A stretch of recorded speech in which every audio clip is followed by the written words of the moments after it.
This little glass wave project is something you could do at home, outside on a table, or in your garage, and all with supplies you get at the hardware store and a couple things ordered online. It's a small version of this 1,000-pound glass wave mural that I made for the airport a couple years back. And before you think it or ask it, no, there's no shortcuts. It's not cheap, quick, or easy. If you want those, go get some fast food and hunker down and watch the video. If you want a specific list of supplies and steps, I'll have a PDF available for purchase on my website. If not, then you can just watch the video and take notes. Head on down to your hardware store, pick up mirror mastic and a caulk gun. I have 5, but why not? I need another. And I use this cheap glass super glue. It works just fine for small projects. Pick up some denatured alcohol for cleaning the glass, and then head on over to the glass aisle where you can pick up one of these little glass cutting sets. I use their 12 by 36 inch pieces. I got 2 of them. They're thin, they're easy to cut, and then I headed on over to the safety aisle. Probably the most important piece of equipment, these guys right here, safety glasses. Always wear those when you're handling glass. And when you're sanding glass that produces dust, you need a dust mask. I don't know about you, but I could use as many Sharpies as I could buy. And these speed squares work great. You'll see me use another one in the video, but these work just fine.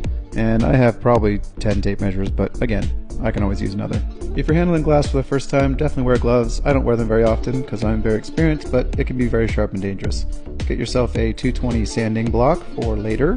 And for the inevitable moment where something goes wrong, have yourself an emotional support plan. I think I spent about 150 bucks on this project, so it's not exactly cheap, but it is really fun to make, and you'll feel super accomplished when you get it done. I made one more stop at another hardware store to pick up these mirrors specifically because they're thin and small and very easy to handle and cut. The last thing you'll need is a pre-made frame from any old craft store. I'm going to use the last one on the right. We'll take it apart in a minute here. But before then, I want to set up my space for working. Because you'll be cutting glass, there will be shards that will get onto the table, so you don't want to do this where there are any pets around and in a place where you can just sweep up and clean up really thoroughly. If you don't have this piece of commercial carpet, you can just use a towel. That works just fine. And then you want to set up your tools. That first one is called running pliers, and you can order those online or get them at a stained glass shop.